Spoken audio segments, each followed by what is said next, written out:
Welcome back again to the Cryptoviser podcast. In today's video, we're going to be exploring everything that is going on with the top cryptocurrencies. We're going to talk about some things in the news, and we're also going to explore some of the holdings of both MicroStrategy, World Liberty Finance, as well as where the banks are currently in the crypto space. As you guys know from my recent video where we kind of talked about where we are in the cycle, where I believe there is one, maybe two more major pumps in 2025, and that is going to be it. And one of the reasons that I say this is because this cycle, 2024, 2025, there is no real narrative. The narrative is the Bitcoin ETFs, the Ethereum ETFs, and this is long kind of over at this point, right? We know there's 182 million, that's volume. There's 8.3 billion dollars in the Ethereum ETFs up to this point, and 115 billion in Bitcoin ETFs. I mean, this is a large quantity so far. And I mean, the Bitcoin ETF began in the beginning of 2024. They were buying up literally billions of dollars in Bitcoin as MicroStrategy was also buying Bitcoin, and the price went up 5x. And everybody's anticipating a Solana ETF or an XRP ETF or whatever. Guys, these are not going to gain the amount of volume and market cap that we see with the Bitcoin and Ethereum ETFs. I mean, just look at the Bitcoin and Ethereum ETF total market cap versus their total overall market cap. It's kind of in line. So if you bring an XRP ETF or a Solana ETF, this is going to take time for them to build up these ETFs to multi-billion dollar portfolios, whether it's 6 months, 8 months, or whatever. And people are going to be like, yeah, but Cryptoviser, they're going to be buying on the open market. So this is going to push the price up because the supply is low. Wrong. If you think about Bitcoin and Ethereum, these two coins have been out the longest, right? Bitcoin over 10 years, Ethereum just about that. And so there's been a lot of distribution and redistribution of these coins. All of the newer coins, I mean, you could somewhat say the same thing about XRP. I get it. XRP has been around for a long time.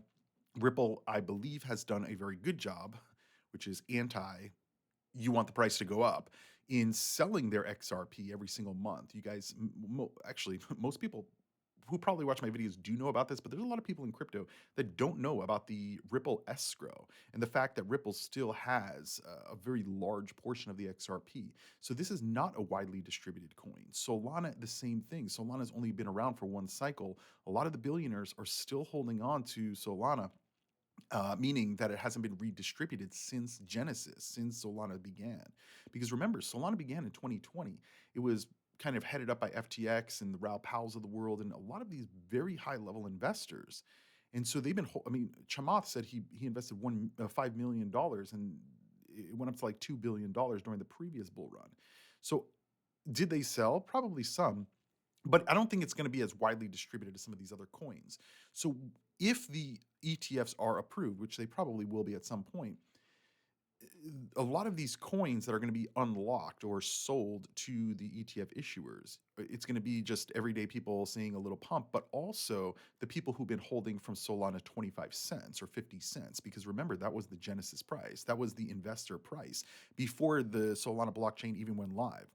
And they have large quantities. Like I said, Chamath went from 5 million to like $2 billion during the previous bull run, and we're basically at those same prices. So he's still there. So if we have another pump, you don't think that he's selling some of it at least?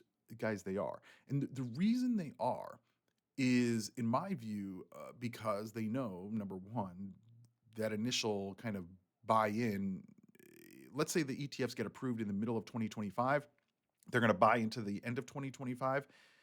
And then we're going into another bear market at some point. Maybe it's going to be 2026. Maybe it's going to be 2027. Maybe 2028. Who knows? I'm not looking that far in advance. I'm just trying to anticipate where the market is going to go based on these factors. And so kind of circling, and by the way, if you're new to this channel, don't forget to hit that subscribe button.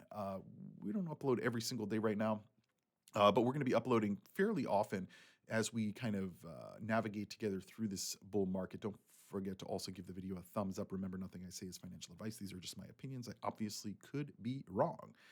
And so this kind of cycles back to what we were talking about at the beginning of this video, that there is no real narrative this cycle. Previous cycles, we had new Solana, we had this and that.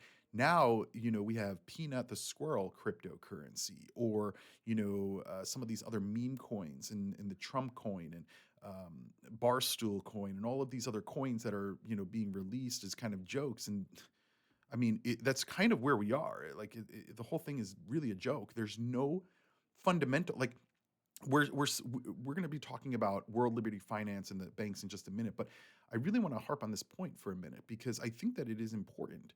Um, you know, what is the narrative? During previous cycles, we had smart contracts, we had NFTs, we had uh, DeFi summer, Solana summer, all of these different narratives that were driving not only usage of these coins, but new projects and new things that could be built on top of crypto.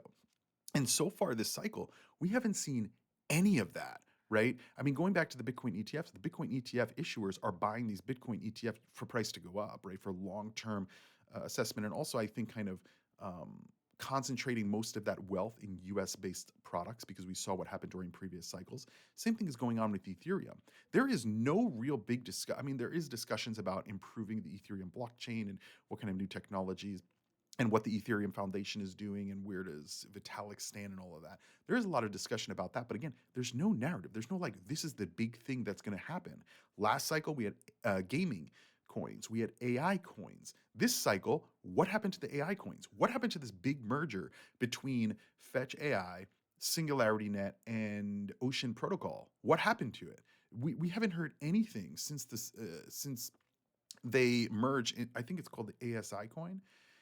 Um, no, it's not. Let's type in fetch. It's probably going to still come up. Yeah, it did.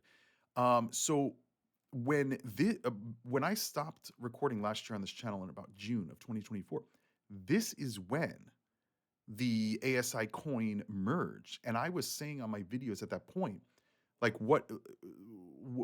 besides the merger, like what new products have been or is going to be created, and we still to this day don't have any explanation of that.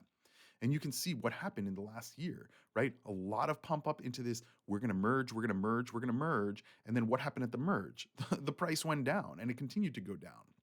And this is with the merger of these three different coins into this one ASI coin, which is still called FET on many of the exchanges and crypto data aggregators.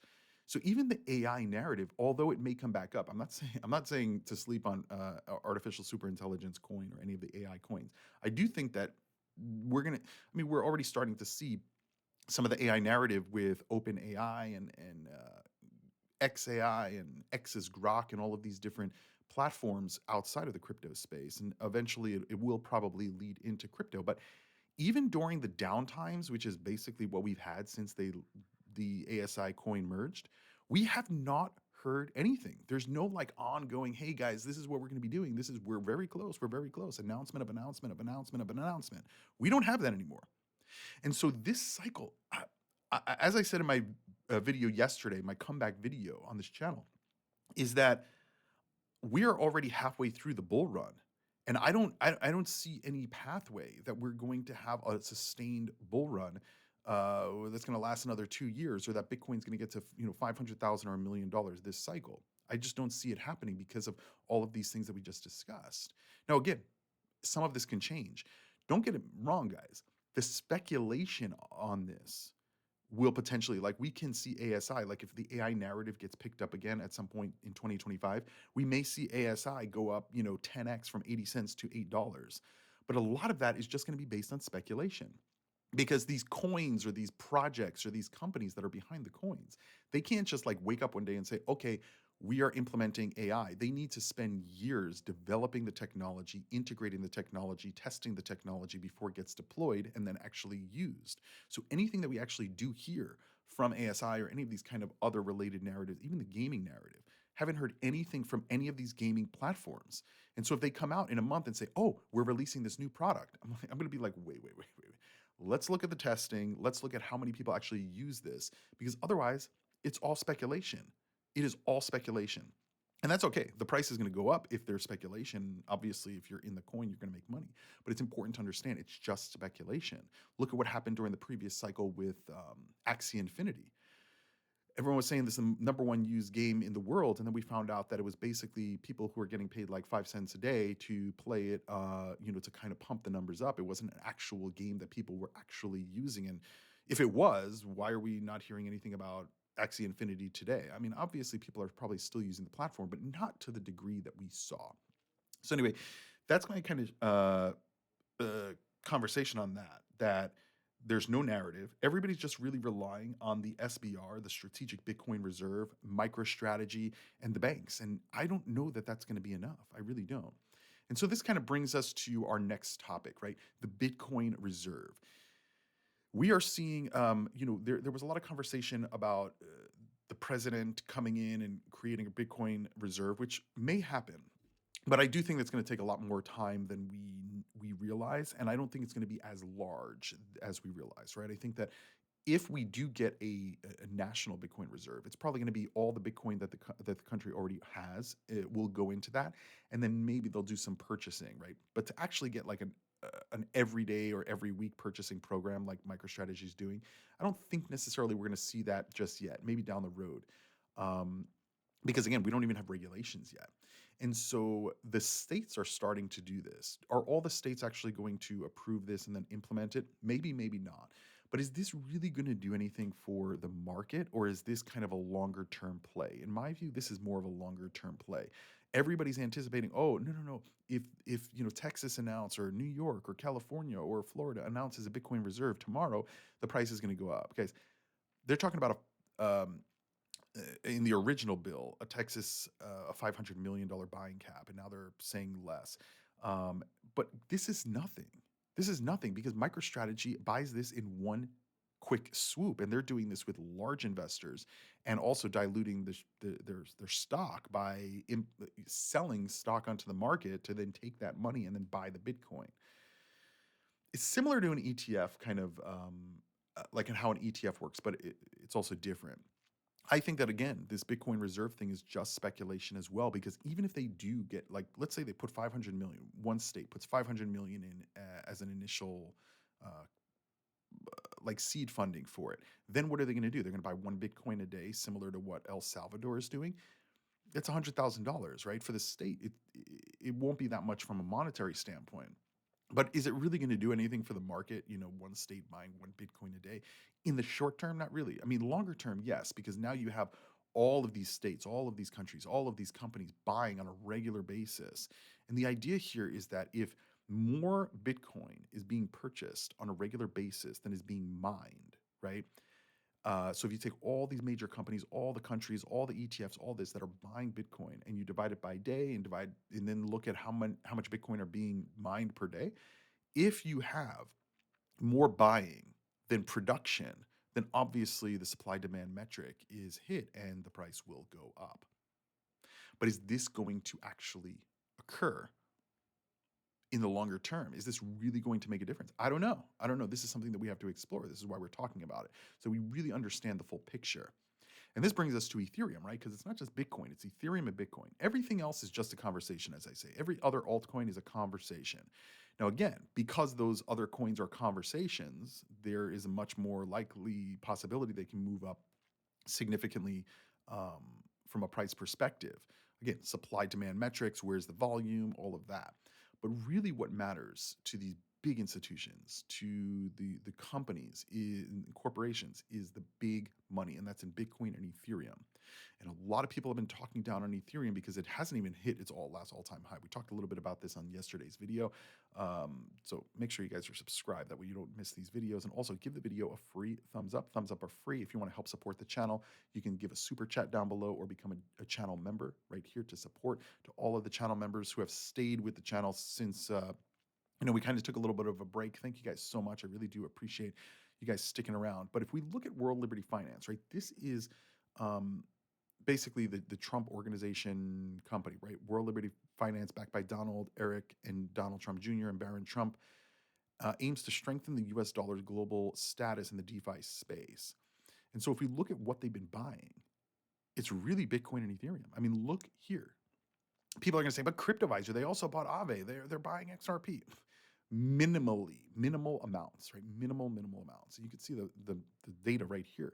Ethereum, they own $266 million worth of Ethereum. They have more Ethereum than Bitcoin. And they have wrapped Bitcoin, and the Bitcoin maximalists had a hissy fit about this because they're like, Trump team world wrapped Bitcoin is not real Bitcoin. It's like, guys, shut the fuck up, right? I mean, for real, STFU. Because wrapped Bitcoin, if you notice what they're doing here, almost all these coins are Ethereum based coins. So they own $266 million worth of Ethereum. Most of their other coins are Ethereum based coins. Also, notice here Tron. And so they're buying Tron. Tron is Justin Sun's coin. Justin Sun, we know, has had conversations with this team. So maybe there's something brewing there as well. These are the things that I believe people are overlooking because they're so. Cryptoviser, talk about XRP, XRP, XRP, XRP. It's like, guys, XRP is launching a stable coin. Everyone thinks, oh, but this is going to, be amazing for XRP. It's like nobody is transacting in XRP from a retail level or from a banking level. They're doing it like cross-border payments and stuff like that in other countries. Fairly minimal if you think about like the overall world of finance. But this is still something that we have to keep in mind because XRP could still, I mean, this volume that's coming in, and they're being regulated by many state agencies, and even New York approved their stable coin, which is pretty big, right? So what does this mean? Well, we're gonna have to focus and really look at the metrics once the RLUSD comes out. People are already asking me, Cryptoviser, can you talk about this coin integrating RLUSD and this? No, no, absolutely not. Because here's the deal, guys. Everybody wants their coin to be in the narrative, right? Going back to there is no narrative this cycle. So every narrative that there is, everybody wants to be a part of it because that's the only thing that's going to drive usage, right? If somebody said to me, Cryptoviser, should I buy Solana or XRP because of their stable coin? Probably XRP. If somebody says, but Cryptoviser, this other cryptocurrency is going to be integrating the XRP stablecoin, it's like, who gives a shit, right? Does that coin have USD and Tether already integrated on it? No, why not? These are questions we need to ask. USDC is the key. I've told my viewers this for years. There are a lot of blockchains that have USDC integrated natively, and there's a lot that don't. The ones that don't at this point, not looking good, right? Not looking good because again, that's another narrative they have to chase. One of the things about being in the tech world and in the financial world is you have to be ahead of everything. That's why we're talking about not what is happening now, but what is the speculation going to look like in a month from now, or 2 months from now, or 3 months from now, because then we are strategized in the right places, right? I was talking to somebody recently about crypto, and they're like, "Oh, but Cryptoviser, I'm thinking about buying this coin." It was a meme coin, and I said, "Why?" They're like, "Oh, everyone's talking about it online." I said, "It's too late. Once a normal person who's not involved in crypto or the financial world, once they start questioning and asking, and this to the T, I actually had somebody at the peak of this recent market in around November. They asked me about investing in cryptos and which cryptos to invest in, and I said to them, we're kind of at the top of the market for the year. We may be going higher. I do believe that's still part of the narrative, but we're at the top of the market for the year. Why are you looking to invest now in November instead of earlier in the year when the markets were much lower? Like, I went back to look, that was literally the day of the top, right? So, right around November, December. And so these are clues to when the markets are peaking, right? Why do I think that we're going to still potentially have more downside in the near term, right? Maybe into mid-March, is because now everybody's focusing on meme coins, right? Barstool, Dave Portnoy is trying to pump an S coin. The Tua girl came back and she's apologizing for her coin going down. It's like, what did you expect? Now, listen, a lot of people outside of crypto don't know how that works, but I think it's foolish for anybody to release any coin going forward. It really is. It's not worth it, right? Just talk about one of the coins that are in the top, or maybe not in the top, that you don't own, don't control, and don't have any partnership with, right? Because once you start getting into that space, people are going to start suing you saying you lost the money because, your coin that you were promoting went down, right? And that's a big problem. Um, but anyway, back to World Liberty Finance. So this is a clue for me that Ethereum is such a large holding in their portfolio, and that they're buying all of these Ethereum based coins or coins that are connect to all of these different systems. And going back to the, oh, well, Cryptoviser, talk about this coin that's going to integrate the XRP, stable coin. It's like, no. Look at what they're doing. Ondo Finance. This is a like a financial, you could think like a banking coin, right? I don't know what Move is. Athena, I think, is similar. Chainlink connects all the chains together. Aave is another finance coin. Tron, highly integrated with a lot of different projects and things to do in the crypto space. Tether, USDC, Wrap, Bitcoin, Ethereum. These are all multi-chain coins with a lot built on them, a lot of usage, and some are coming up a little bit. This obviously, for me, is not like the indicator, like I'm not buying their coins exactly, but this is very similar to kind of like the Nancy Pelosi tracker. Some people literally trade Nancy Pelosi's portfolio because they know that she's a 100 $200 million net worth and she's working in Congress. They literally follow her trades to the T, because if she's buying something, obviously she's buying it for a reason, right? And so there's people who do that. And I believe that there's people who do that with World Liberty Finance as well. And I don't think necessarily it's like a bad move.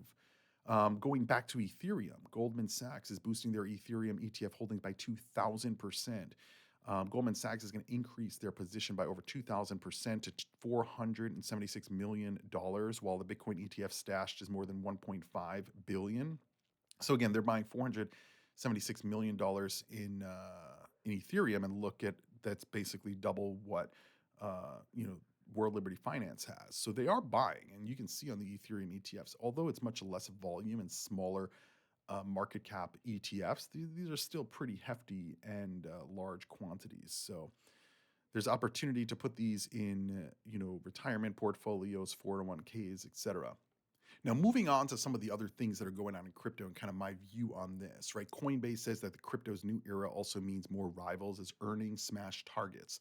So we just got the fourth quarter results for 2024 from Coinbase, and they had an amazing year. Like, I think it was double what the estimates were in terms of earnings per share. Earnings per share beat the expectation by 128%, so a little bit more than double.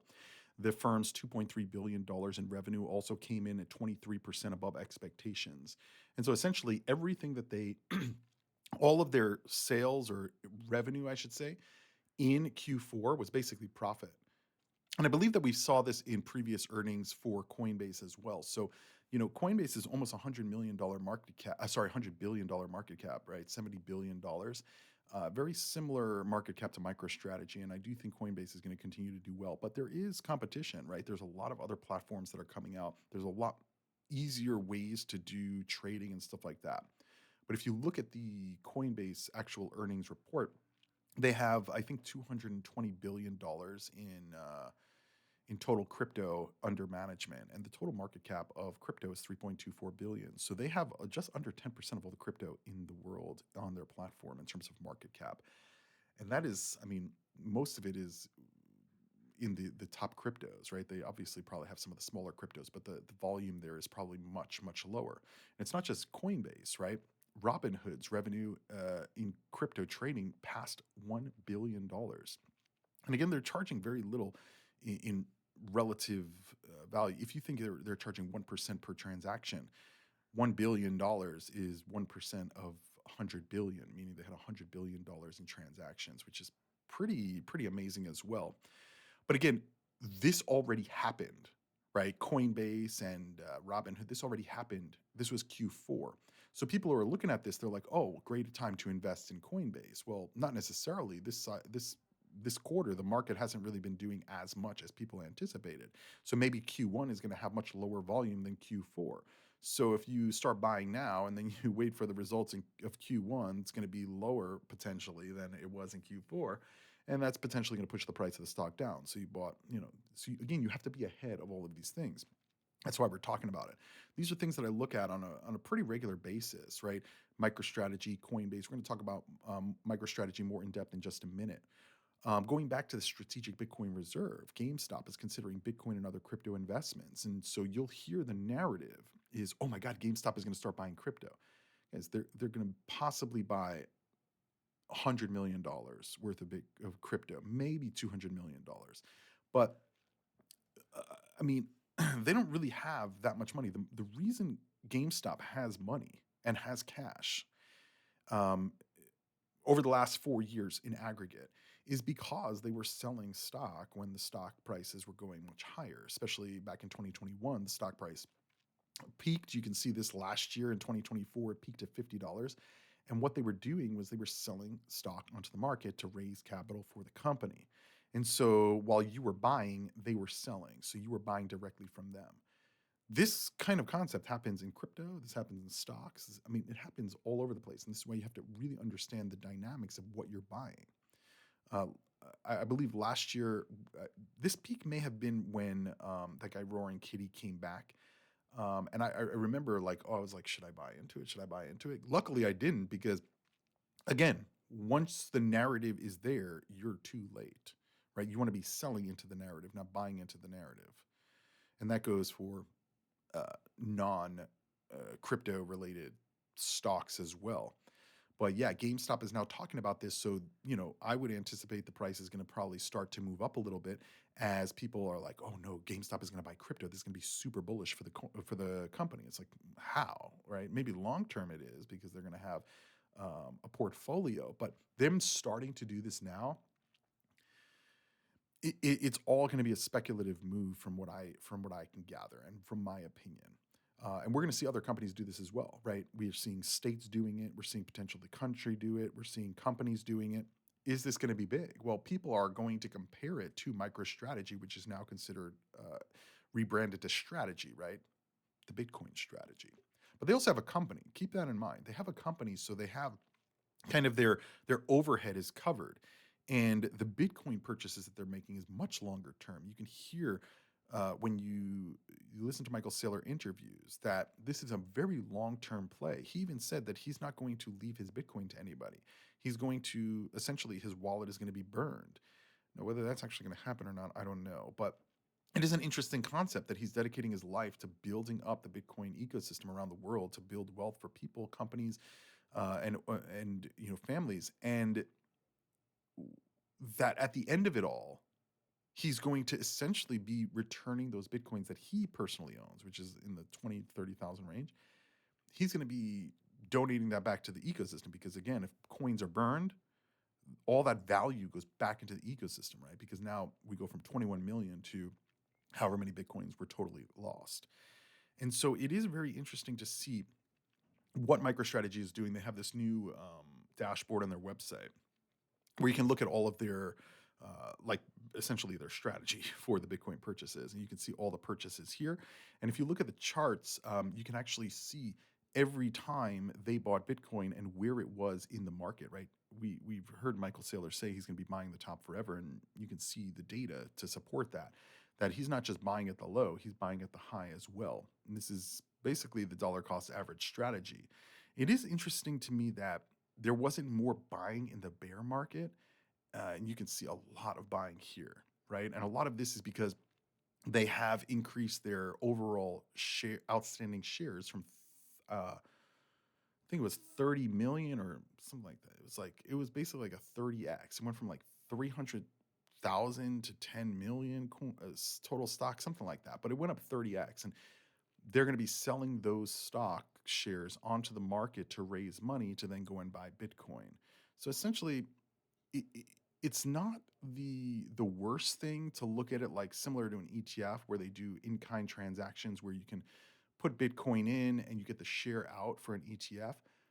With MicroStrategy, it's similar, but keep in mind, if you take the total amount of Bitcoin that they own at the current prices and you divide it by shares of the company, essentially a share of MicroStrategy.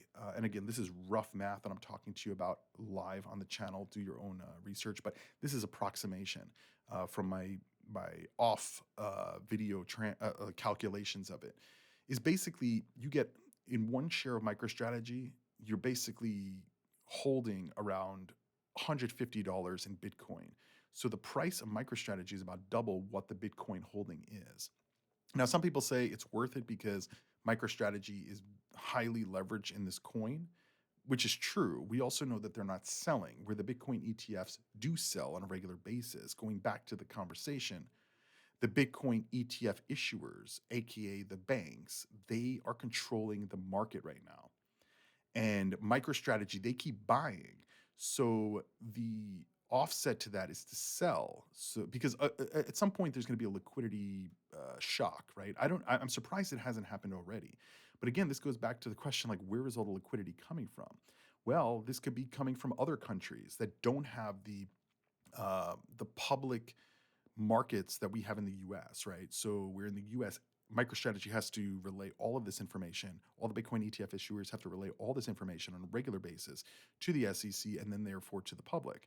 In other countries, companies, businesses, and governments, they're not going to do that, right? We found out about Bhutan mining Bitcoin and holding large quantities of Bitcoin years after they started doing it.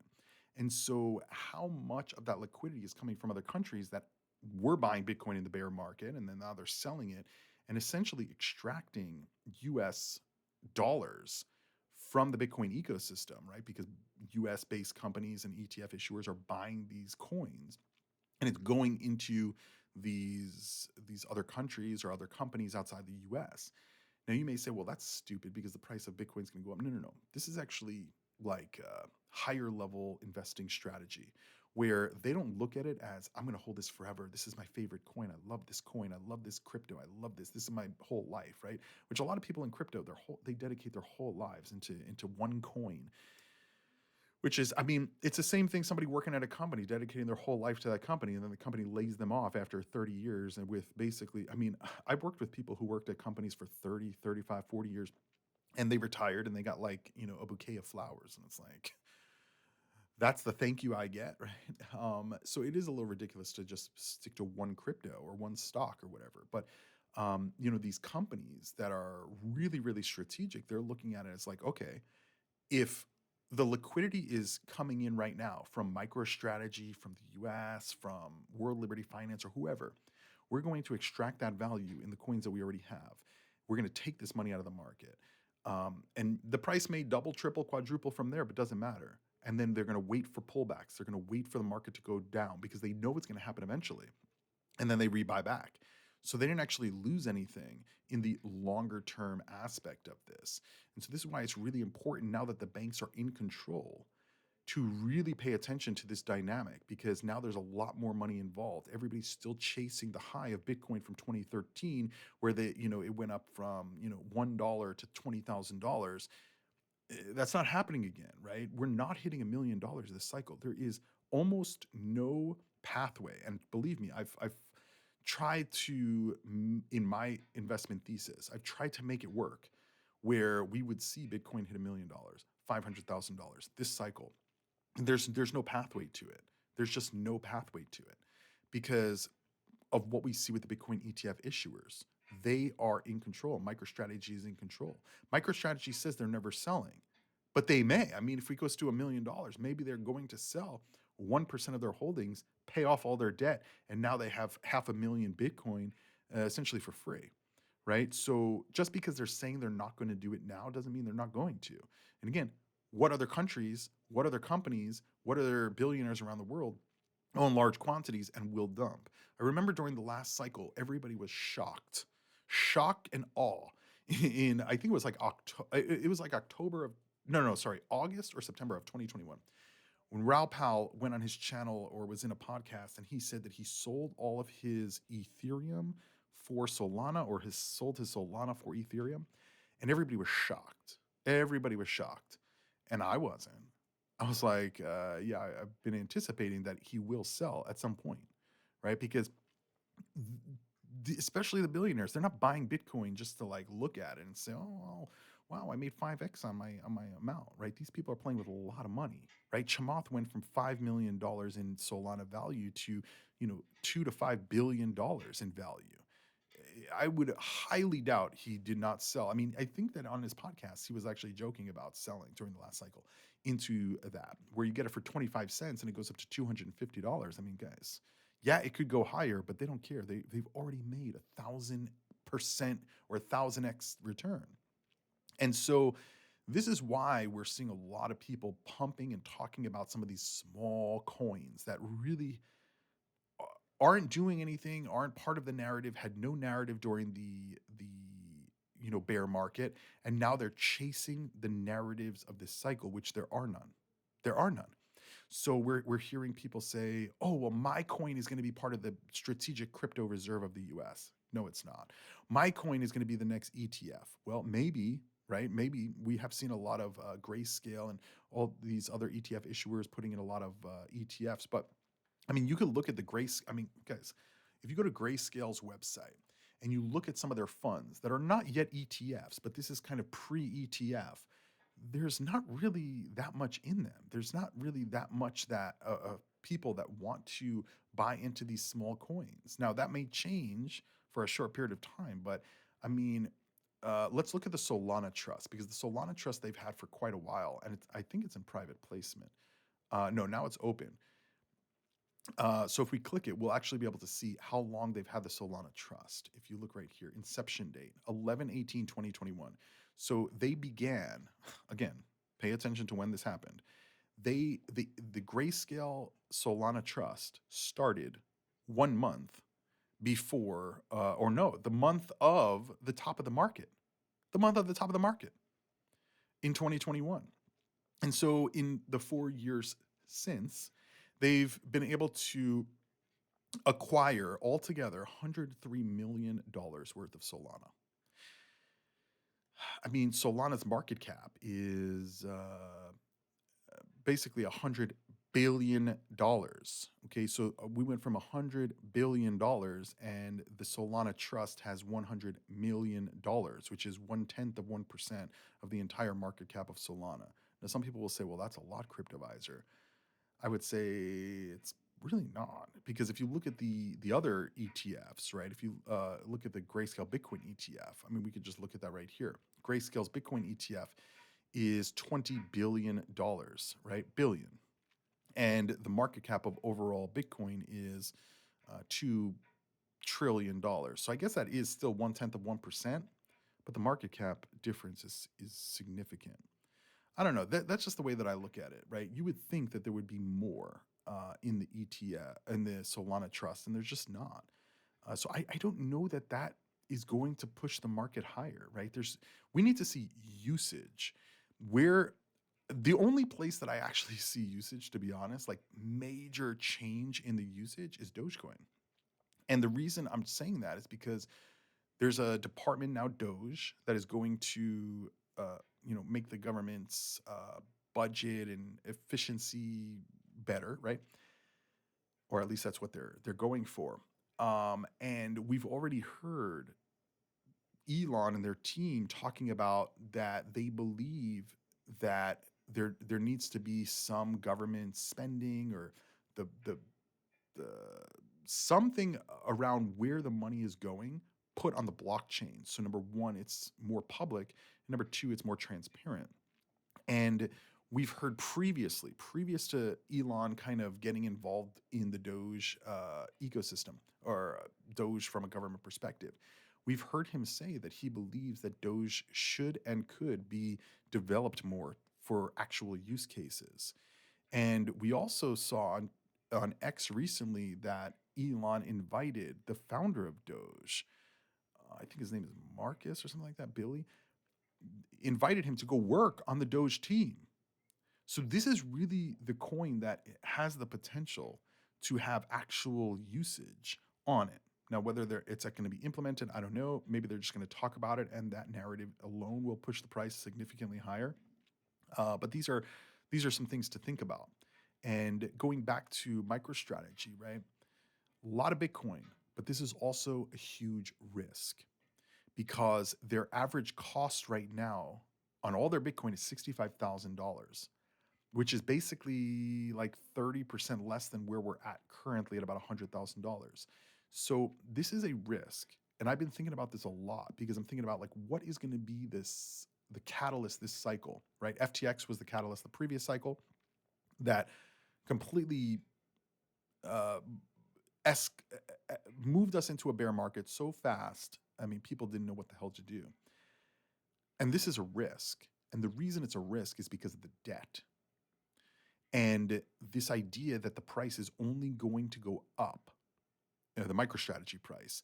I don't follow 100% because again, they're going to be selling their stock, and I'm talking about significant quantities of their stock to buy Bitcoin. And so this whole strategy relies on the price of Bitcoin going higher only, and it has very little downside move, but we don't know where we're going to land in the next cycle. And so currently, I do think that the $65,000 range for average Bitcoin price is fairly safe. I could be wrong, but they're going to keep buying through this cycle as we go higher. And so if they bring their average cost basis for their Bitcoin to about let's say 80,000 or $90,000 because they continue to buy, and then Bitcoin drops to $50,000 in the next bear market for the next 3 or 4 years, that's going to be interesting to see how that plays out because MicroStrategy may be able to hold over, but they still have debt to pay back. And there's going to be a lot of people unhappy. And if the price of MicroStrategy drops significantly because the price of Bitcoin is no longer the edge for them, could they, or are they going to be able to last? I don't know. I don't know. I hope so because this would be catastrophic, not just for MicroStrategy, for the whole crypto ecosystem. If they are forced to sell some of their Bitcoin, this could be a huge issue for the company and for the overall crypto space. So that's something to keep an eye on over the next year or two because I don't think it's going to happen in 2021, but sorry, in 2025. But if 2026 is the next bear market or the beginning of the next bear market, that's when FTX went down. FTX didn't go down in 2021. FTX went down a year later in 2022 in November, right? 1 year to the day from the top of the market. So yeah, that's my kind of viewpoint on kind of the overall market, kind of really high level, looking at what's going on and kind of understanding where the narratives are, where the narratives are going, and where Bitcoin is going. Is Bitcoin going higher? I believe so. I said yesterday in my video that I think that we're going to see one more major pump. That's it. Granted, we may have up and down after that and maybe a double top, but you don't want to take that risk of going to that double top because the double top may just be a single top, right? So we've already had two major moves, beginning of 2024, now beginning of 2020 or end of 2024 into 2025. One more. I hope I'm right because you could see this looks double topish already. And I've seen a lot of very well respected traders talking about a head and shoulders pattern forming in the market or has already formed. If that's true, we have 30 to 90 days before we're going to see a major fall down if a head and shoulders pattern actually moves forward. So these are some concepts to understand. There's a lot to take in the market, but there's also a lot to kind of weed through. What is a narrative? What is actual fundamentals? And what actually matters? That's something for you to decide for your own portfolio and your own investing strategy. Because as always, I could be wrong, you could be wrong, we could both be wrong, and so a lot of this is just kind of guessing and using all the data to kind of come up with the best possible scenario for investing in these markets. Hopefully, you guys enjoyed today's video. Don't forget to give the video a thumbs up. I'll see you guys on the next video. See you guys when I see you guys. Crypto on.